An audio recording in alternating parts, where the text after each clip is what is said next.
Senhor esteja convosco. Proclamação do Evangelho de Jesus Cristo segundo João. Naquele tempo havia um doente, Lázaro, que era de Betânia, o povoado de Maria e de Marta, sua irmã. Maria era aquela que ungira o Senhor com perfume e enxugara os pés dele com seus cabelos. O irmão dela, Lázaro, é que estava doente. As irmãs mandaram então dizer a Jesus: Senhor, aquele que amas está doente. Ouvindo isto, Jesus disse: esta doença não leva à morte, ela serve para a glória de Deus, para que o Filho de Deus seja glorificado por ela. Jesus era muito amigo de Marta e de sua irmã Maria e de Lázaro. Quando ouviu que este estava doente, Jesus ficou ainda 2 dias no lugar onde se encontrava. Então disse aos discípulos: vamos de novo à Judeia. Os discípulos disseram-lhe: Mestre, ainda há pouco os judeus queriam apedrejar-te, e agora vais outra vez para lá? Jesus respondeu: o dia não tem 12 horas? Se alguém caminha de dia, não tropeça, porque vê a luz deste mundo. Mas se alguém caminha de noite, tropeça, porque lhe falta a luz. Depois acrescentou: nosso amigo Lázaro dorme, mas vou acordá-lo. Os discípulos disseram: Senhor, se ele dorme, vai ficar bom. Jesus falava da morte de Lázaro, mas os discípulos pensaram que falasse do sono mesmo. Então Jesus disse abertamente: Lázaro está morto. Mas por causa de vós, alegro-me por não ter estado lá, para que creiais. Mas vamos para junto dele. Então Tomé, cujo nome significa gêmeo, disse aos companheiros: vamos nós também para morrermos com ele. Quando Jesus chegou, encontrou Lázaro sepultado havia 4 dias. Betânia ficava a uns 3 quilômetros de Jerusalém. Muitos judeus tinham vindo à casa de Marta e Maria para as consolar por causa do irmão. Quando Marta soube que Jesus tinha chegado, foi ao encontro dele. Maria ficou sentada em casa. Então Marta disse a Jesus: Senhor, se tivesses estado aqui, meu irmão não teria morrido. Mas mesmo assim, eu sei que o que pedires a Deus, ele te concederá. Respondeu-lhe Jesus: teu irmão ressuscitará. Disse Marta: eu sei que ele ressuscitará na ressurreição no último dia. Então Jesus disse: eu sou a ressurreição e a vida. Quem crê em mim, mesmo que morra, viverá. E todo aquele que vive e crê em mim, não morrerá jamais. Crês isto? Respondeu ela: sim, Senhor. Eu creio firmemente que tu és o Messias, o Filho de Deus, que devia vir ao mundo. Depois de ter dito isto, ela foi chamar a sua irmã Maria, dizendo baixinho: o Mestre está aí e te chama. Quando Maria ouviu isso, levantou-se depressa e foi ao encontro de Jesus. Jesus estava ainda fora do povoado, no mesmo lugar onde Marta se tinha encontrado com ele. Os judeus que estavam em casa consolando-a, quando a viram levantar-se depressa e sair, foram atrás dela, pensando que fosse ao túmulo para ali chorar. Indo para o lugar onde estava Jesus, quando o viu, caiu de joelhos diante dele e disse-lhe: Senhor, se tivesses estado aqui, o meu irmão não teria morrido. Quando Jesus a viu chorar e também os que estavam com ela, estremeceu interiormente, ficou profundamente comovido e perguntou: onde o colocastes? Responderam: vem ver, Senhor. E Jesus chorou. Então os judeus disseram: vede como ele o amava. Alguns deles, porém, diziam: este que abriu os olhos ao cego, não podia também ter feito com que Lázaro não morresse? De novo, Jesus ficou interiormente comovido. Chegou ao túmulo. Era uma caverna fechada com uma pedra. Disse Jesus: tirai a pedra. Marta, a irmã do morto, interveio: Senhor, já cheira mal, está morto há 4 dias. Jesus lhe respondeu: não te digo que, se creres, verás a glória de Deus? Tiraram então a pedra. Jesus levantou os olhos para o alto e disse: Pai, eu te dou graças porque me ouviste. Eu sei que sempre me escutas, mas digo isto por causa do povo que me rodeia, para que creia que tu me enviaste. Tendo dito isso, exclamou com voz forte: Lázaro, vem para fora. O morto saiu atado de mãos e pés com os lençóis mortuários e o rosto coberto com um pano. Então Jesus lhes disse: desatai-o e deixai-o caminhar. Então muitos dos judeus que tinham ido à casa de Maria e viram o que Jesus fizera, creram nele. Palavra da salvação. Podemos sentar, gente. Padre, ainda não tem como chamar as crianças, né? Porque ainda não tem um espaço. Eu preciso ver como que eu vou fazer aqui, porque hoje está mais apertado do que nunca, né? A gente poder, novamente, poder sentar com vocês, tá certo? Meus caros irmãos e irmãs, a vida é um dom precioso que Deus deu a cada um de nós, né? E dentro desse contexto, dom precioso que Deus nos deu, Ele também dá um tempo para cada um de nós, esse nosso tempo de amadurecimento, esse nosso tempo de vivência, esse tempo da busca pelas nossas escolhas e pela aquilo que nós vamos escolher diante dessas escolhas que nós vamos fazendo no transcorrer da nossa caminhada. A vida vai nos oferecendo diversas possibilidades e a cada um de nós é dada a escolha de acolhê-las ou não e decidimos de que forma nós queremos viver.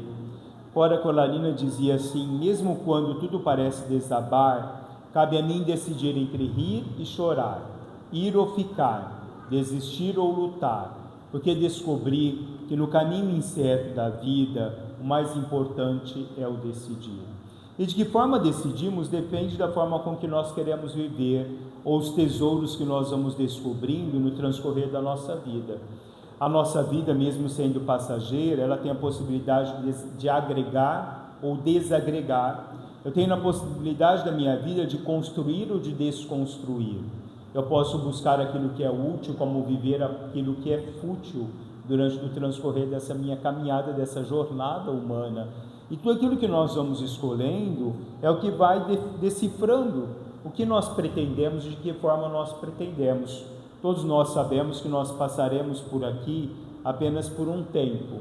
A vida é finita, terrena, não infinita.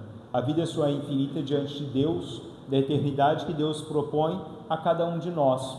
Mas muitas vezes nós preferimos viver de tudo aquilo que é a futilidade do mundo, de buscarmos, que muitas vezes nós sabemos que é o tesouro onde nós encontramos o que é essencial para cada um de nós.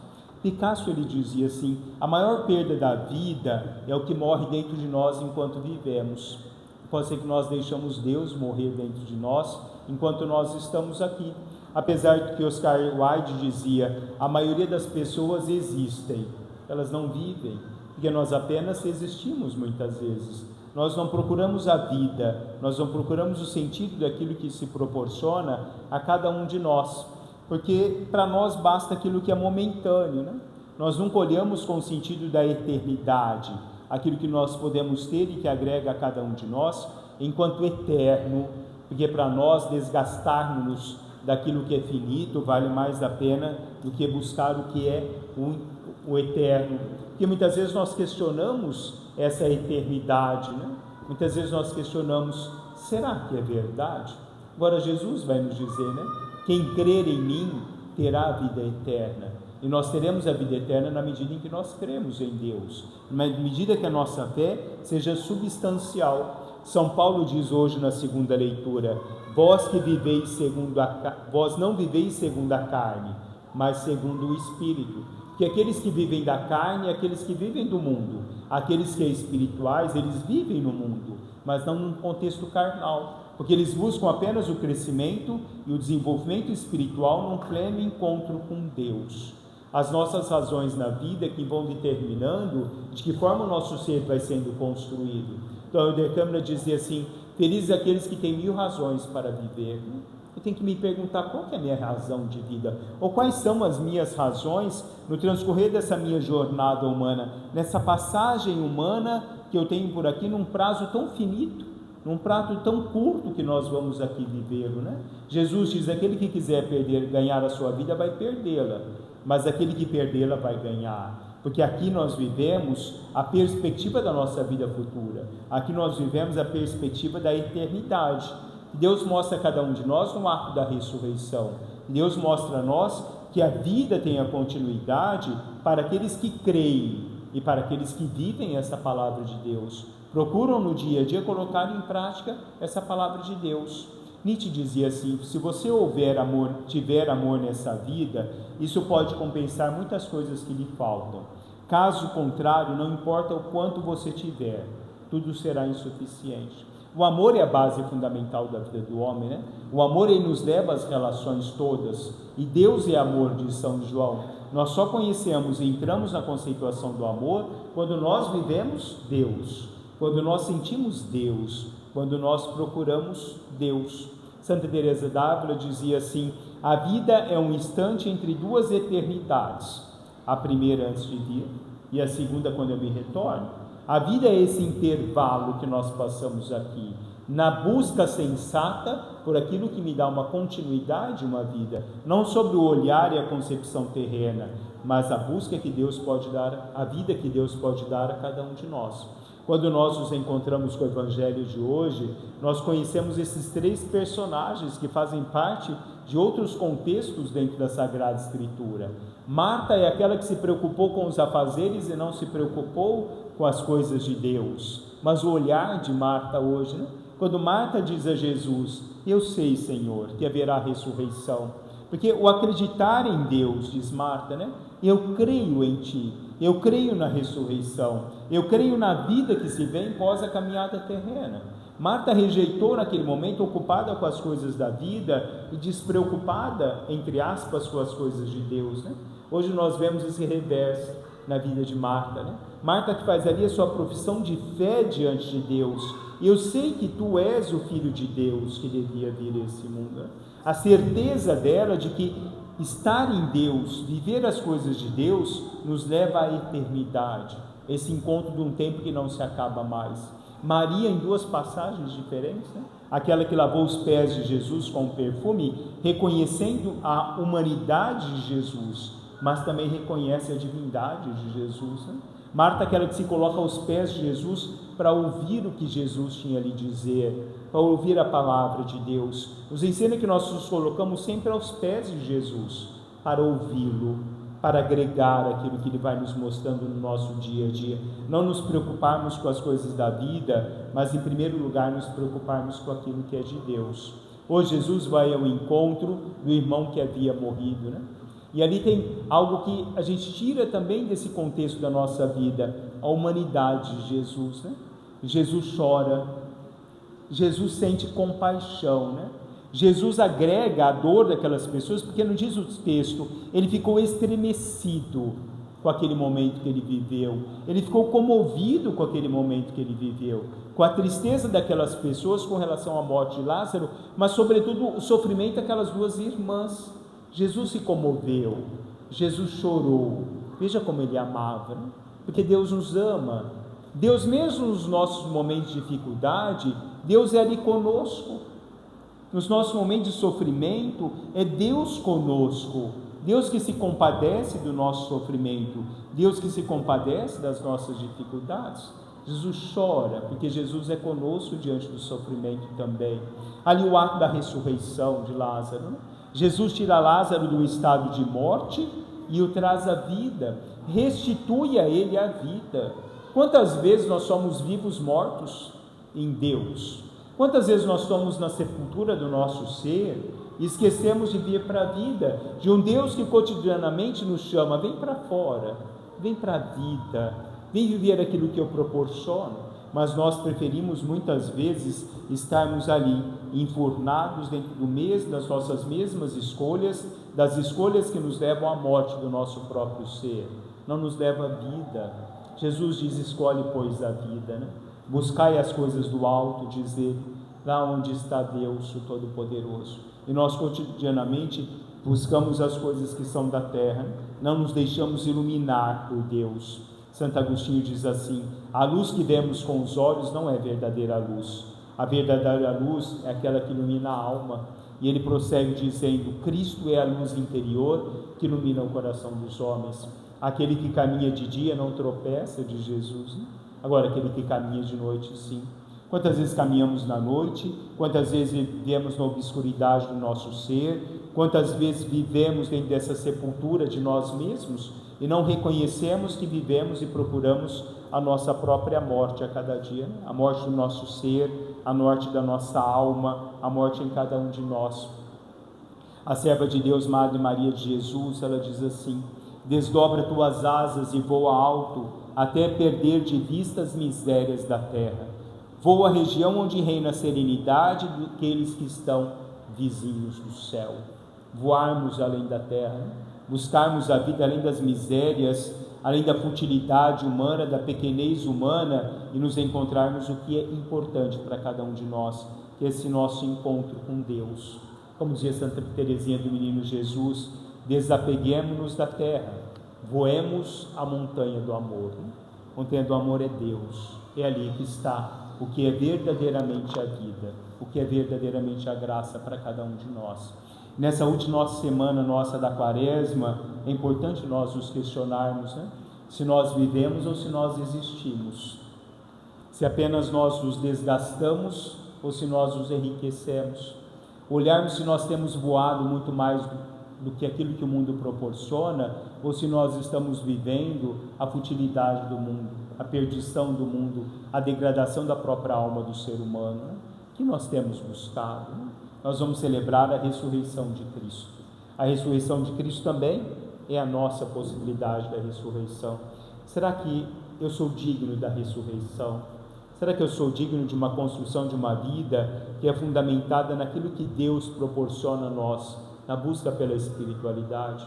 Será que eu sou o homem da carne ou sou o homem do Espírito, o homem de Deus? Viver e existir, um dueto dentro das escolhas que nós vamos fazendo no transcorrer da nossa vida. Louvado seja nosso Senhor Jesus Cristo.